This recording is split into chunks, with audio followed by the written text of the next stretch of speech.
ಇಬ್ಬಂದಿಯಲ್ಲಿಯೇ ದರ್ಶನ ಕಾಣೋ.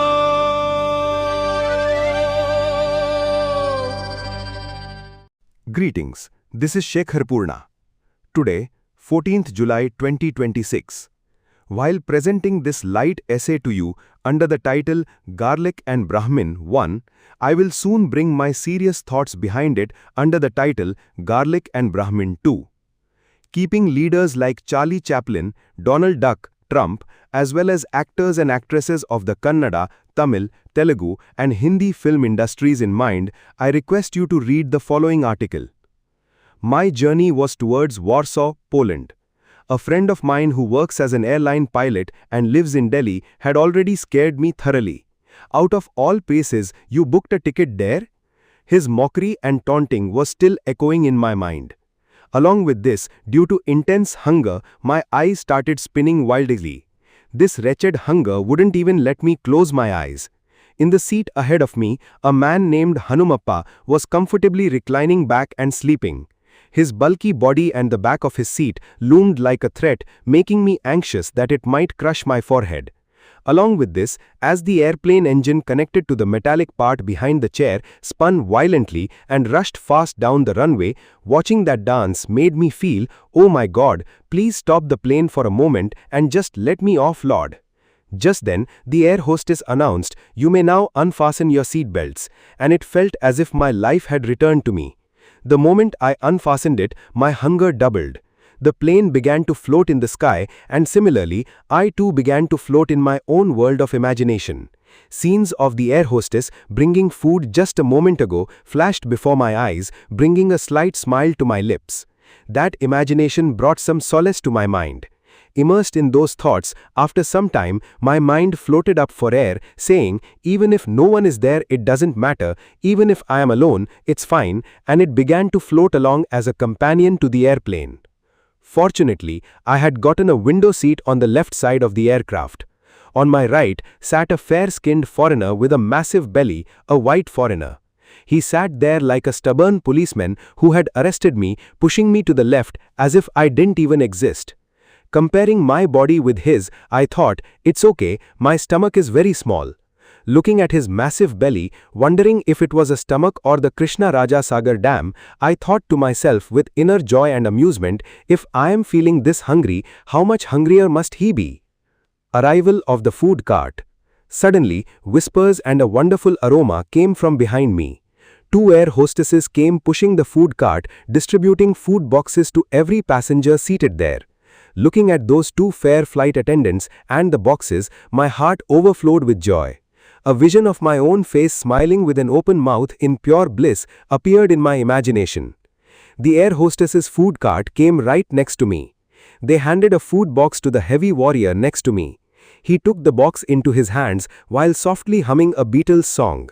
While he was receiving it, I watched very carefully to see if that fat guy was touching the air hostess's hand. One of the two air hostesses leaned towards me and asked me, "Sir, what is your name?" Once again, I saw my face bloom with joy and I told her my name. While looking happily at the man next to me, the same air hostess asked, "You ordered vegetarian, right?" "Yes," I replied. The fat guy next to me began to look at me with a strange sense of pity. "Sorry sir, you are the only one who has ordered a vegetarian meal on this entire flight. It might take another 15 minutes to arrive. Please cooperate," they said and pushed the food cart forward. Once again, that fat guy started looking at me with even more pity, as if he were looking at a strange creature, as if to say, "Everyone, come here, look at this guy." Fearing that if I remained quiet, he might enthusiastically shout out loud and call everyone over, I offered an explanation, even though he hadn't asked. "It's okay, I will wait." He grinned at me, said, "Don't mind it," and opened the lid of his food box.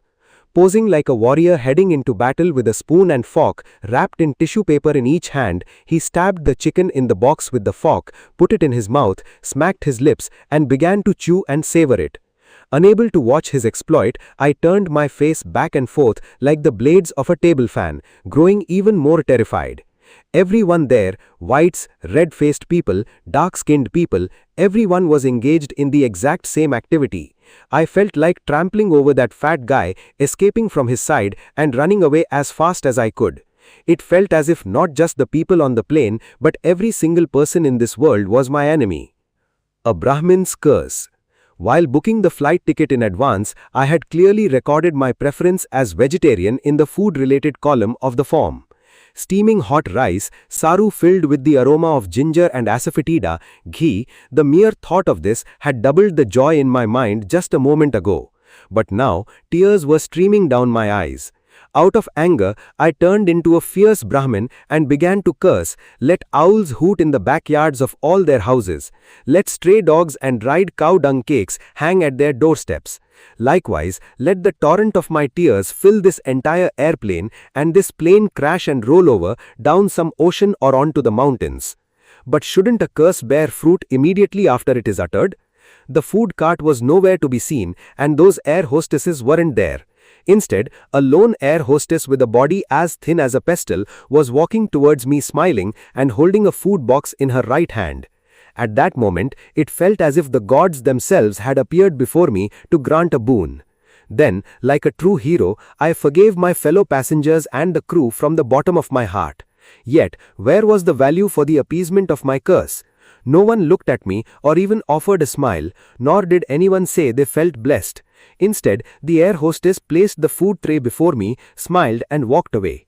Thinking to myself that it didn't matter if none of my fellow passengers turned around to say thanks, because now I could eat to my heart's content, I sprinkled a little water around the food box, performing Chitravati, a traditional ritual purification before a meal, offered salutations to Lord Agni in my mind, and the moment I lifted the lid of the box, I was shocked and terrified all at once. In that box, there was some rice that looked like the color of lemon rice, chitranna, and on top of it was a palm-sized fish with eyes glittering and staring right back at me as if glaring at me. God knows what species of fish that was. Now, forget about people dying from my curse. Even if this plane fell into the ocean or crashed into a mountain peak, it didn't matter. I just wanted to die myself. Overwhelmed with such sorrow, I leaned back, closed my eyes, and tightly closed the lid of the food box. The fat guy next to me seemed to have noticed my state. "What happened?" he asked in alarm. Muttering to myself that even though I had ordered vegetarian, the air hostess had supplied non-veg just to ruin my Brahminism, I told him what happened. "What food did you select in the form while booking the ticket?" the fat guy asked out of curiosity. When I said vegetarian, he showed me even more pity and said, "Just writing that is not enough. Only if you write Jain vegetarian will our people, foreigners, understand it. Otherwise, in their view, even fish is considered vegetarian." Curse his house. I certainly do not want to go to the hell of that sinful anger to take back the curse I gave to all these people. That's why, declaring I am cursing them all at once, I leaned back heavily, held my starving stomach tightly with both hands, groaned in pain, and sat there chanting, "Japaya." As soon as the plane landed in Warsaw, I went to the airport terminal, stood in front of a shop, spent $4 to buy some bottle of juice, drank it, and went to sleep. It was then that I truly understood the differences between non-veg and veg. Setting aside the humorous style used in this article, I shall begin to speak about the thoughts I have strongly believed in. Until then, all of you will have to wait for a little while. Shekhar Purna. So, I want to ask you, the listener, a question. Have you ever been, so inexplicably agonizingly hungry on an airplane that every minor annoyance suddenly felt like a deeply personal, targeted attack? Oh, man. Yeah. You know that feeling, right? Where you're trapped in that tiny seat, your stomach is just aggressively empty, and the person next to you just breathing slightly too loud feels like an actual declaration of war. It's a highly specific form of psychological torture. I mean, you're suspended tens of thousands of feet in the air. You have zero control over your environment.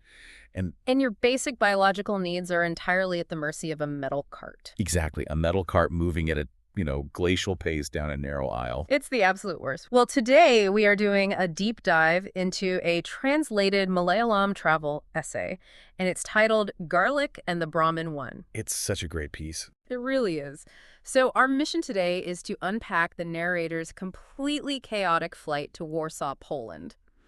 We're going to explore the sheer absurdity of air travel when you are starving, the hilarious psychological breakdown of a passenger, and a spectacular cross-cultural misunderstanding over one single culturally loaded word. Right, the word vegetarian. Yes, vegetarian. Because, travel misery is so universally relatable.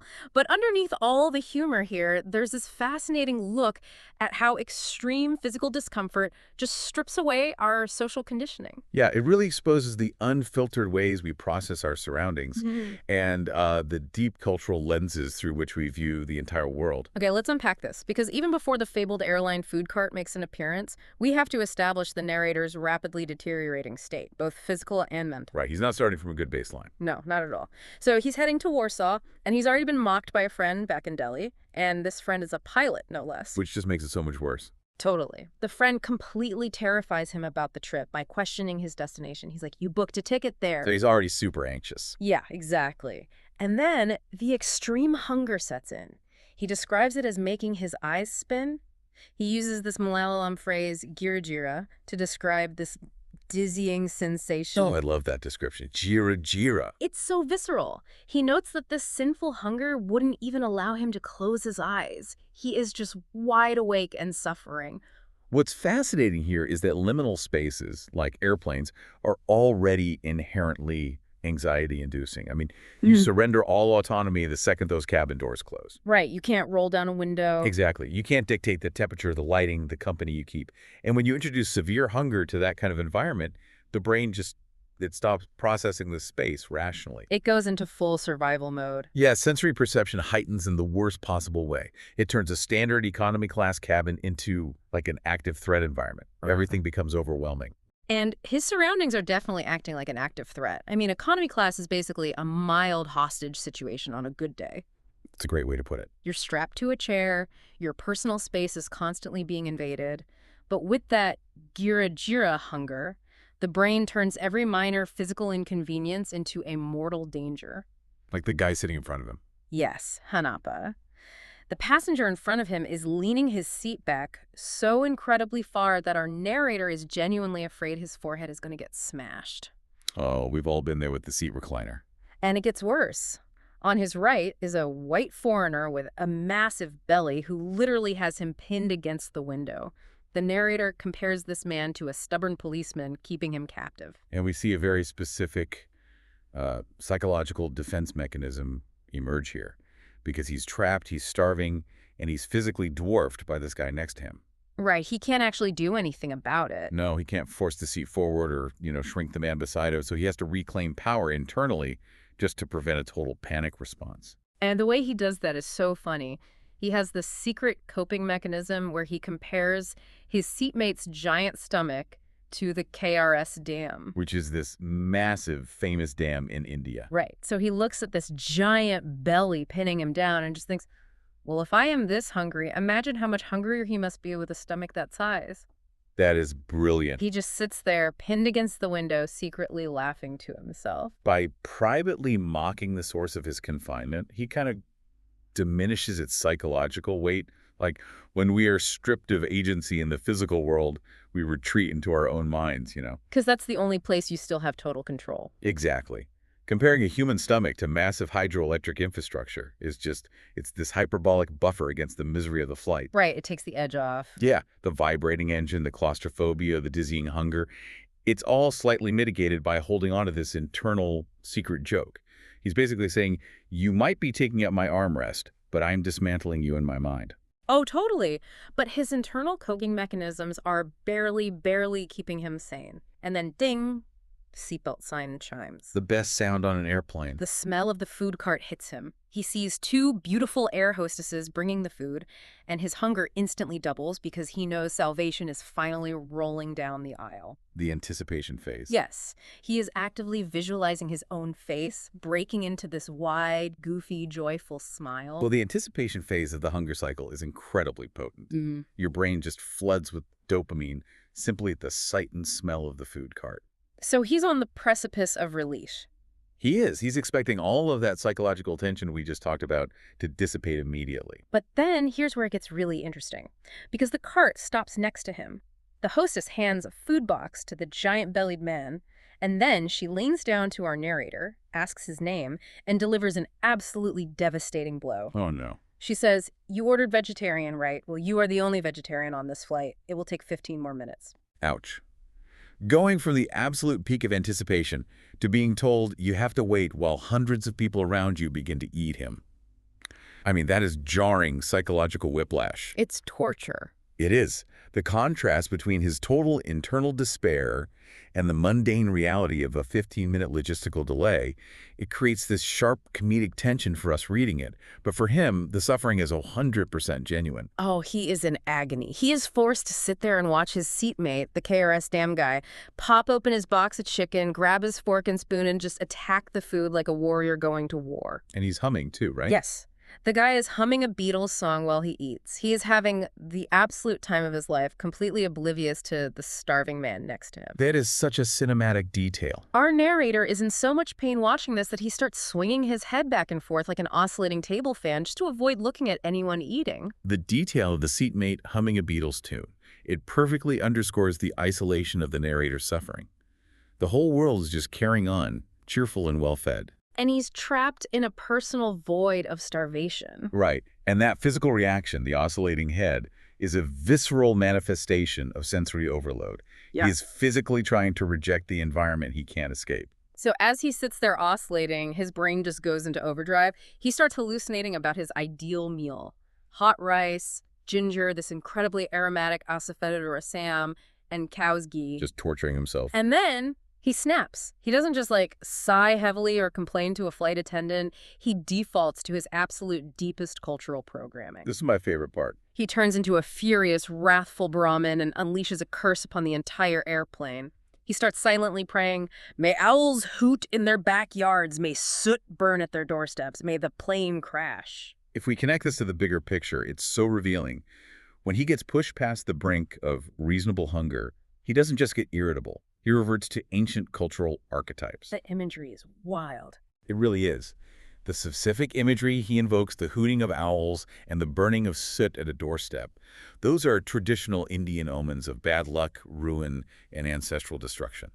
He is invoking apocalyptic doom over a 15-minute delay for a plastic tray of airline food. I mean, the sheer theatricality of it is incredible. Oh, absolutely. He's pulling the curse of a wronged Brahmin straight out of ancient epics and just dropping it into row 32 of economy class. And that dissonance is where the brilliant commentary on culture and identity lies. I mean, hunger has completely burned away his modern, polite, international traveler persona. All that's left is the core. Exactly. What is left is his core cultural identity. In his mind, he isn't just a delayed passenger anymore. He is an aggrieved ascetic being wronged by the universe. The sterile, highly regulated environment of a commercial airplane is just completely at odds with the biblical scale of his rage. It's hilarious. But then the 15 minutes finally pass. The agonizing wait eventually ends. A different hostess, one he describes as being thin like a pestle, walks down the aisle bringing his special box. Salve. And the moment he sees it, the ancient rage vanishes. It's like a switch flips. In a rush of absolute relief, he instantly forgives his fellow passengers. He forgives the crew. He does a 180. A complete 180. He mentally sprinkles water around the box in a traditional purifying ritual, and he offers a prayer to Agni, the Hindu god of fire. The arrival of the food just restores order to his universe. He transitions from cursing them to the depths of hell to magnanimously forgiving them simply because his biological need is about to be met. It's amazing what a little food can do. Right.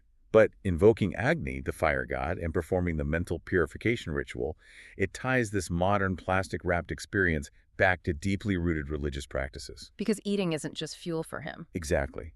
In his worldview, eating isn't just about refueling the body. It is a sacred, ritualized act. The airline tray briefly becomes an altar. Until he opens the box. He opens it fully expecting that beautiful, fragrant rice and rasam. And what he finds is yellow rice. And sitting right on top of it, a palm-sized fish staring right back at him. The ultimate betrayal of the altar. He is absolutely horrified. He immediately wishes the plane would crash all over again just to end his misery. He slams the box shut, leans back, and tells his seatmate, who is now looking at him with genuine concern, that the airline gave him non-veg to intentionally destroy his Brahminhood. Two completely different cultural realities have just collided head-on at 30,000 feet. Yep. The narrator's identity, his Brahminhood, is inextricably linked to his strict dietary laws. I mean, in his worldview, a fish is undeniably a living creature, and consuming it is a profound violation of his deepest held beliefs. It's not a mistake, it's an attack. That's exactly how it feels. The presence of the fish isn't interpreted as an administrative error. It feels like a targeted spiritual assault. But then, the giant-bellied seatmate delivers the crucial insight that solves the mystery. The seatmate asks him what he selected on the booking form. Our narrator says, vegetarian. Oh boy. And the seatmate looks at him and says, "Sir, that's not enough. To foreigners, fish is considered vegetarian. To get actual vegetarian food, you needed to specifically order a Jain vegetarian meal." It's such a painful realization. So, what does this all mean? I have to push back here because the absurdity of this definition is mind-boggling to me. How on earth did a fish ever get classified as a vegetable? It has eyes, it swims, it breathes. It has a central nervous system. Yes. By what stretch of the imagination did the global airline industry decide this creature is a plant? This raises an important question, right? Because looking at it from a purely biological standpoint, it makes no sense at all. But dietary classifications, particularly in the West, were historically shaped by religion and economics, not biology. Okay, how so? So for centuries in Western Europe, which was heavily influenced by the Catholic Church, the fasting rules on Fridays and during Lent forbade the eating of the meat of warm-blooded land animals. Okay, so no beef, no pork, no poultry. Right. But fish, being cold-blooded and coming from the water, were placed in an entirely different theological category. Yeah. They were literally not considered meat in the religious fasting sense. That is so weird to think about. But this historical distinction deeply, deeply ingrained itself in Western culinary and cultural traditions. Fast forward to the mid-20th century, when airlines were building the first global distribution systems. Like the massive computer networks used to book flights. Exactly. They had to standardize the entire world's dietary habits into a few drop-down menus. They used 4-letter IATA codes to manage special meals, known as SPMLs. SPMLs, okay. They created these broad buckets. You had your standard meat meals, and then you had alternative meals. When the concept of vegetarianism began to be formalized in Western airline catering decades ago, the system designers, influenced by their own cultural norms, often lumped pescatarianism under the broad umbrella of general vegetarian alternatives. People who eat fish, but not land animals, that is wild. The entire aviation industry basically decided, based on a medieval fasting rule, that a trout belongs in the same category as a carrot. It was a massive failure of cultural translation. Think of it like trying to plug a European appliance into an American outlet without an adapter. Oh, it's not going to end well. Right. The plug might physically fit into the space if you force it, just like a fish fits into the Western category of not meat. But the voltage is entirely wrong. The cultural intent is violated. Yeah, big time. The Western, historically Christian categorization clashed violently with the strict Indian, specifically Brahmin, definitions of a meatless diet. Because, for the narrator, vegetarianism has absolutely nothing to do with whether the animal is warm-blooded or cold-blooded. Exactly. His dietary laws are rooted in the concept of ahimsa, which is the principle of nonviolence toward all sentient beings. A fish is a sentient creature, therefore it cannot be harmed or eaten. Period. The word vegetarian acted as a linguistic false friend. It meant one thing to the person checking the box in India and something entirely different to the catering company loading the plane in Europe. They were speaking the same English word, but operating in entirely different realities. Yes, exactly. That brings us back to the seatmate's workaround, Jain vegetarian. Right, Jainism has some of the strictest dietary laws in the world. It excludes not just all animal products, but also root vegetables like onions, garlic, and potatoes, just to prevent uprooting and harming small insects in the soil. Oh, wow. I didn't realize it was that strict. It is. Because the standard vegetarian code was so culturally unreliable, airlines adopted Jain Vegetarian, the code VJML, as the unbreakable, bulletproof option. It became the airline industry's shorthand for a meal that is absolutely, positively 100% plant-based. Without any Western ambiguity about fish or eggs. The language completely failed our narrator because the borders were crossed. He thought he was communicating his dietary needs perfectly clearly, but the word itself betrayed him. It perfectly showcases the dangers of assuming our local norms translate globally. We walk around assuming words have universal definitions, but those definitions are always shaped by local history, religion, and logistical systems. So to wrap up the story, it ends in an absolute tragic aftermath for the narrator. He takes back all his forgiveness. He revokes the blessing of Agni. Act to the curse. Yep. He curses everyone anew. He's just holding his stomach and groaning japaya in pain and despair. He sits there in agony for the rest of the flight. Poor guy. When he finally lands in Warsaw, he doesn't even try to find a proper meal. He just walks into a shop in the terminal, spends $4 on some random juice, and goes straight to sleep. The $4 juice is the ultimate symbol of surrender. It really is. It is only then, exhausted and starving, that he realizes he finally understands the perilous difference between veg and non-veg on an international scale. He tapped out of the global culinary confusion. I mean, he survived the flight. But his worldview, his assumption that his local definition of a simple word was the only definition, has been completely shattered. It really makes you evaluate the invisible frameworks we rely on every single day. We all assume that our deeply ingrained cultural truths, the way we categorize the world, are universal facts. But they aren't. No. This story illustrates that the moment you step onto a plane, the moment you cross a border, those definitions can completely fall apart. Communication requires knowing how the other person defines the words you are using. It's a vital reminder for anyone stepping out of their comfort zone. You cannot assume shared context. The rules of language, food, and etiquette, they all change the moment the geography changes. Absolutely. So next time you find yourself inexplicably angry about a misunderstanding or a situation where you feel like you are speaking perfectly clearly but the other person just isn't getting it, ask yourself, what is your personal Jane vegetarian moment? Oh, that's a great question. Right. What everyday definition do you hold as an absolute universal fact that might just completely unravel the moment you step into a new environment? Are you actually arguing about the same concept, or are you just staring at a fish on a plate of yellow rice wondering how it got there?